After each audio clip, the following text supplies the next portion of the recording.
kari VIP kabona papa ona papa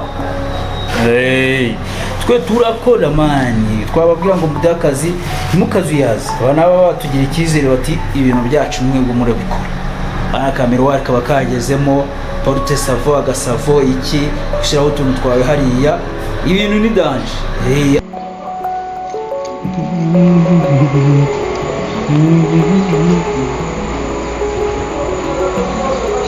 Iwawe White House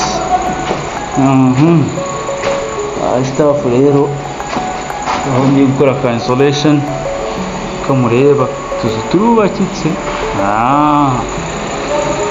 yes turi mu chance rero ngiye kugira umunsi w'ejo nari narangije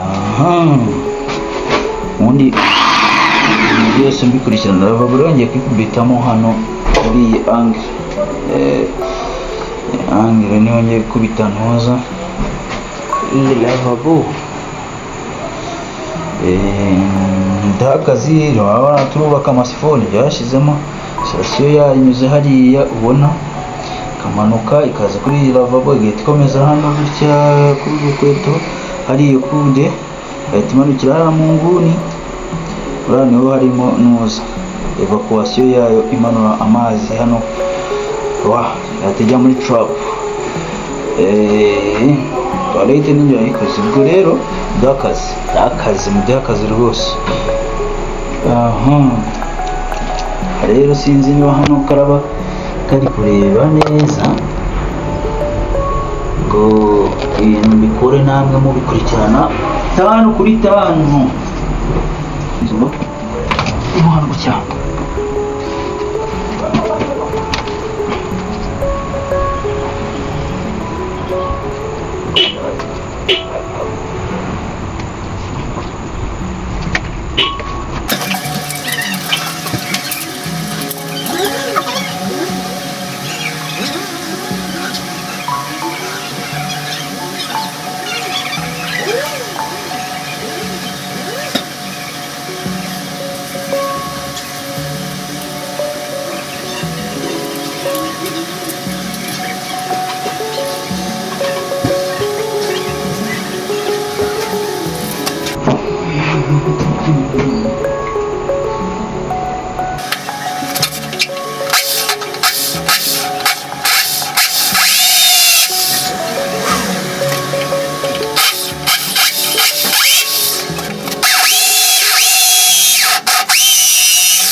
reka nkwereke ibyo tuba twakoze papa, birebere ibintu byacu uburyo tubigenzamo.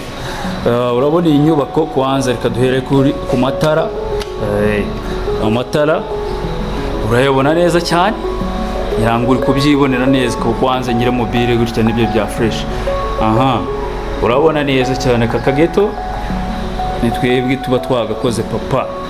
Abona wowe ibintu birimo amafaranga, birimo amafaranga vie wangu. Iyi ni side 1, urabibona irimo ama spotlight, snake light, ibintu byose nitwe tuba twabyestaye papa. Kankomeze gatoya nkwereka ibintu tuba twestaye wowe. Ibintu by'ibikoko ubona urayireba, tubure hanze nshyireho indi side papa. Reba uburyo ibintu biba bimeze, urabona turacyari mu kazi kose, ntago birarangira vie wangu. Ngira ngo uri kubibona ibintu ni mara ni beta. Twinjire no mu kadushe kari VIP, kabona papa, ubona papa. Twe turakora mani, twababwira ngo mudakazi ntimukazuyaze. Abana baba batugira icyizere bati ibintu byacu mwe ngo murabikora. Aya kamera kaba kagezemo porte savo, agasavo iki, ushyiraho utuntu twawe hariya, ibintu ni danje. Aha ushyiraho utuntu twawe, agasabune ku ruhande. Ibi bikorwa n'abantu bafite amafaranga vie wangu. Iyi ni lavabo rero y'ubwenge. Ayibona ntugukanda, niyo urakanda gusa vie, urabona ukanda. Abona ni fresh, ni toilette, ibintu biri uniforme cyane. Abakire bakunda ibintu biri uniforme cyane. Bana iyi ni toilette, bana ko nayo umuntu amaze kwiterekamo bien na bien. Iyo umusanzwe muri kuyibona ni nuzana hanga ya shut off. Urabibona ibi twatangiranye n'inzu, izo sifo ninjye bifunga. Wundi iyi sifo ikino hasi ura wabireba uburyo muri salle de bain bimeze cyane. Ibi byose rero nibyo mubwira ngo muduha akazi, ibintu byose tubikore neza cyane. Ni gutya bimeze rero hanze nkureho. See you guys, muduha akazi rero, ibindi bintu tubikore beta.